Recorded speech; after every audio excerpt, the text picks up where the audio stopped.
Strange lights appear in the sky. Drone swarms make headlines. UAP disclosure, artificial intelligence, global unity, new age of spiritual awakening, one world global religion.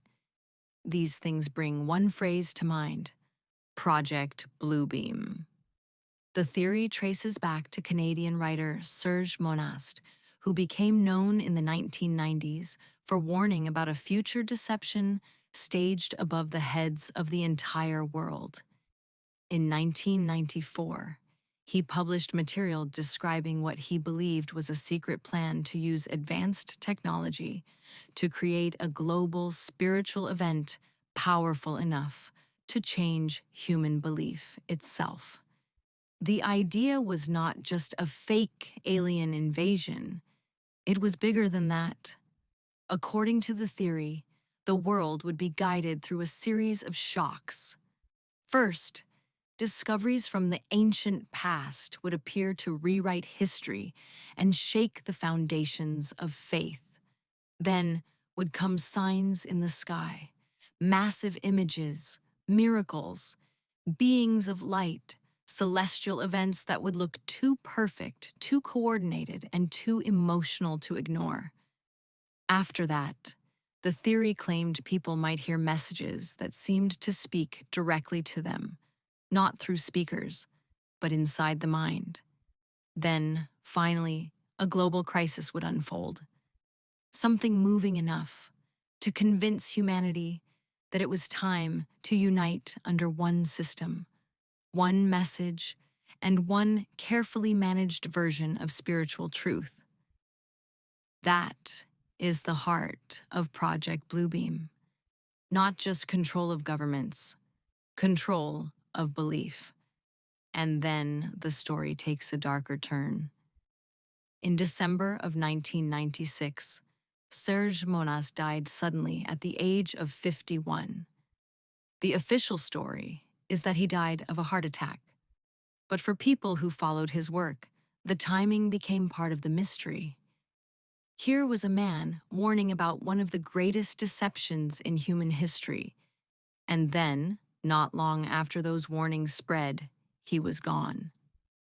Was it coincidence, stress, poor health, or something else? There is no public proof that his death was anything other than what it was reported to be. But in the world of Project Bluebeam, the unanswered feeling became almost as powerful as the theory itself. Because the theory did not disappear. It evolved. In the 1990s, the idea of projecting massive images into the sky sounded like science fiction. Today, it is quite possible. We live in a world of drone swarms, AI-generated voices, deepfake videos, immersive projections, augmented reality, satellite networks, and media so convincing that experts can't tell whether what they just watched is real or not. That does not prove Bluebeam is real. But it does explain why people keep bringing it up. Because the question has changed. It is no longer, could technology fool people? Now the question is, how much would it take? A glowing figure in the sky, a voice that seems personal, a global broadcast during a crisis, a message wrapped in peace, unity, and spiritual language. That is where Project Bluebeam becomes more than a UFO theory. It becomes a question about worship. Human beings have always built temples. We build them from stone, from wood, from glass, from symbols, from stories, from shared belief.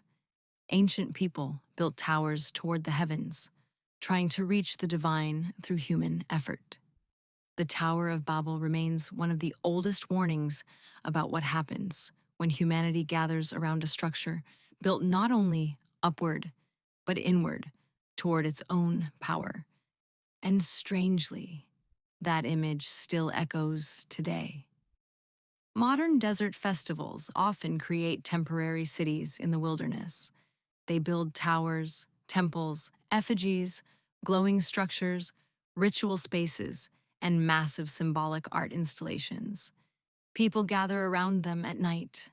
They chant, dance, burn, celebrate, and worship, hoping for a deep and lasting transformation.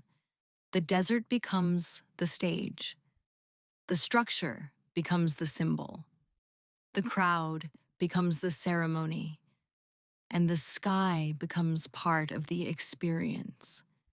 That is exactly the kind of visual language that makes Bluebeam feel so unsettling. The theory suggests that a future deception would not arrive as a boring announcement. It would arrive as an event, a spectacle, a planned spiritual experience. One recent example of this is the Buga Sphere, the strange metallic object that first drew attention because of claims that it had unusual markings, odd behavior, and possible non-human origins. The controversy around it was already strange enough. But then a new layer appeared online, videos and stories claiming the sphere reacts to ancient chants or mantras. That detail changed the tone, because suddenly, the object is not only being discussed as possible otherworldly technology, it is quickly becoming something to speak to and gather around, hoping that it might respond.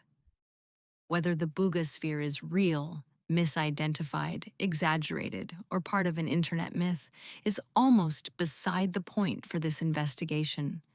What matters is how quickly the conversation shifted from what is this object to does it have a spiritual response? Project Bluebeam lives in the space between technology and faith, between sky phenomena and spiritual longing, between real mysteries and manufactured ones. People are already primed to look upward. They are watching for UFOs, disclosure, and signs, hoping for awakening, contact, ascension, or rescue. And in a world where artificial intelligence can imitate voices, images can be generated from nothing, and sky technology is advancing faster than most people can understand, the old Bluebeam warning feels less like a worn-out conspiracy theory and more like a question waiting in the background. What would it take to convince people that a new age had arrived? Marcia Chase, our lead producer here at Unexplained Places on Earth, has just finished her first fiction novel. Her new novel explores many of the same questions we investigate here, including Project Bluebeam. She is currently looking for ARC readers just ahead of the book's upcoming release. Follow the link below for more information. Thanks for watching. We'll meet you in the next Unexplained video.